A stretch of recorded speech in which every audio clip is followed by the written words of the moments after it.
So, with the EZ Build kits you've got a number of scenic bases, so let's go over how to paint them. I'm going to start with a base coat of Citadel Mechanica Standard Grey, which is it's a medium sort of grey. I've watered it down slightly, and I am going to paint the whole thing with 2 thin coats of that, which will give me a good starting colour to build on.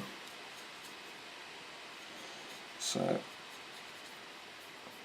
looking particularly at this base, which is from one of the EZ Build Sequitors, there's a skull, there's a tree trunk, well, very thick plant stem, so there'll be some more colour on the base because you'll have bone here, you'll have brown here, you've got some leaves, there's a reasonable amount going on.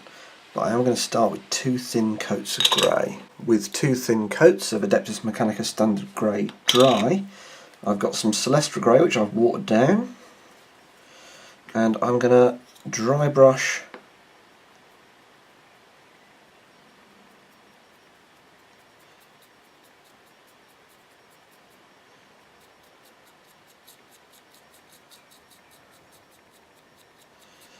this quite heavily. However, I am of course going to come back and wash it.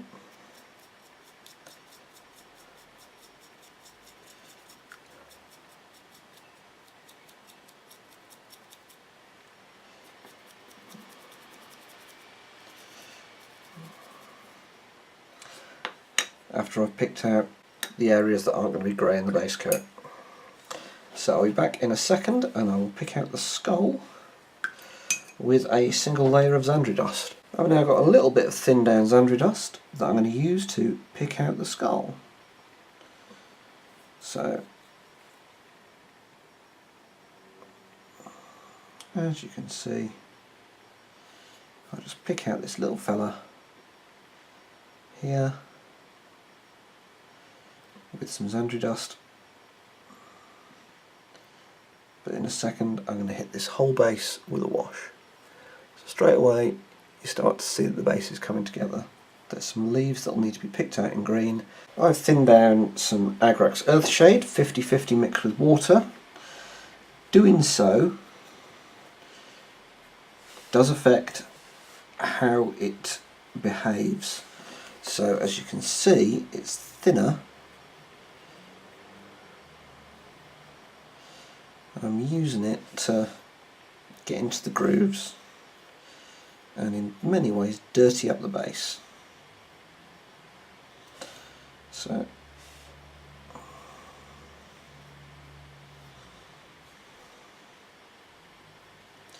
I'm also making sure to get a good coat of Agrax Earthshade on the skull, because the skull there is going to get a couple more layers.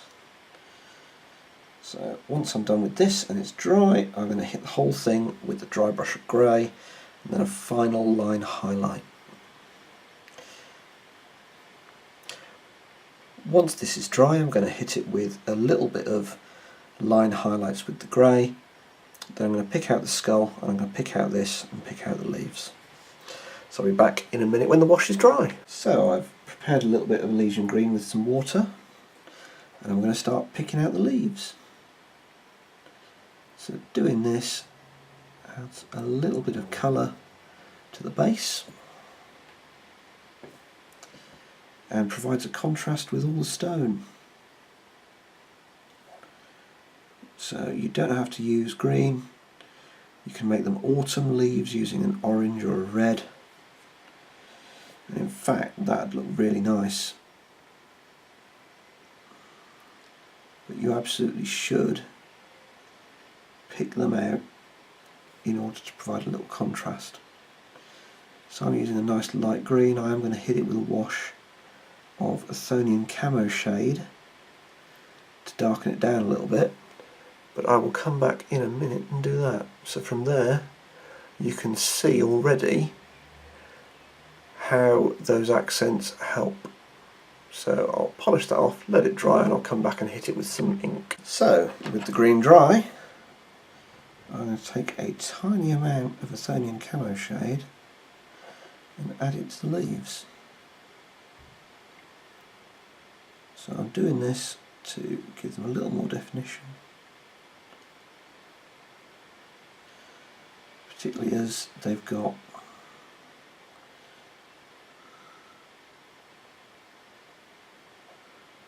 a centerpiece sculpted, center line sculpted on them. So with that done, I then have to pick out the skull.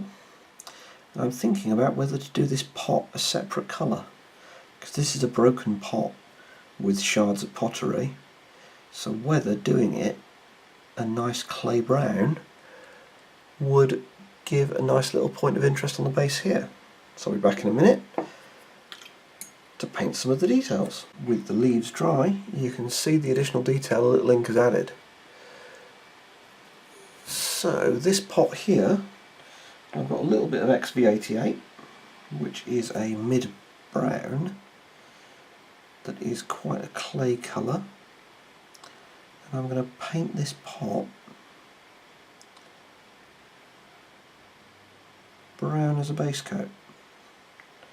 So I'm also going to pick out all the pot shards as well. So I'm going to finish doing that and be back to you to put a wash on it. With the brown dry, I'm actually going to experiment with applying a red glaze to it, which will both give the pot a bit of a shine and a sort of red colour.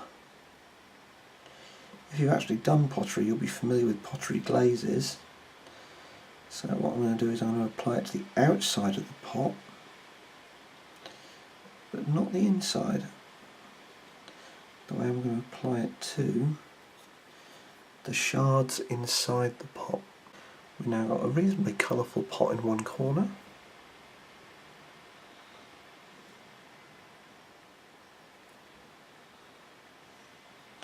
We're going to go back and we're going to sort out that skull. We're going to take a little bit of Ushtabi bone,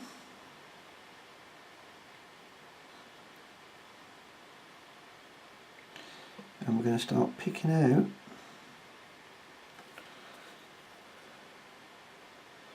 the details on the skull.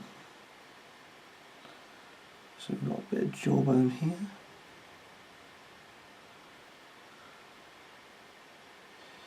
We've got some teeth here.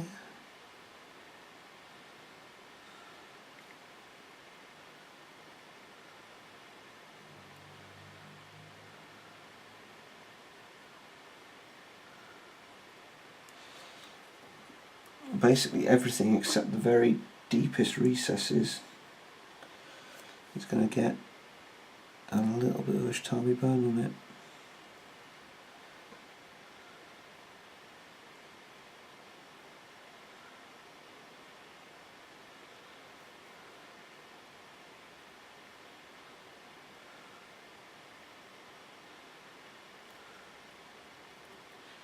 Because, as you can see, we've then got quite a bright little skull in the corner.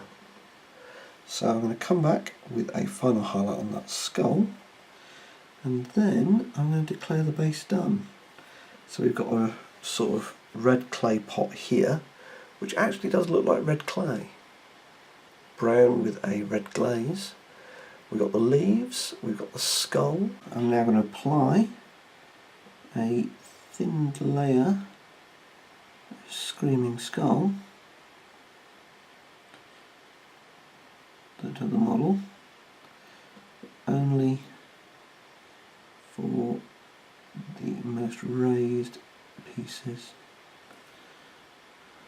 of the skull. I'm liking it. That is fairly simple. It's base, wash, highlight, highlight. This is just base coat glaze. These are just base coat wash. The stone, again, fairly simple. But I'm now going to black rim this base, and then it is ready to get the model put on it. I've cleaned the paint off this peg here and I've cleaned the paint out the inside of there. I'm going to put a tiny little bit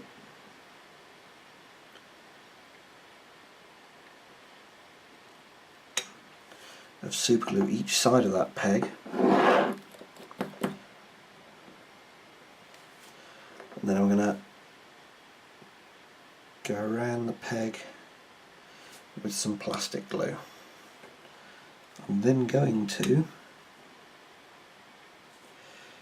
push that into place. So now we have a painted and based miniature. This is painted to tabletop standard, and a unit of these would look fine on the tabletop.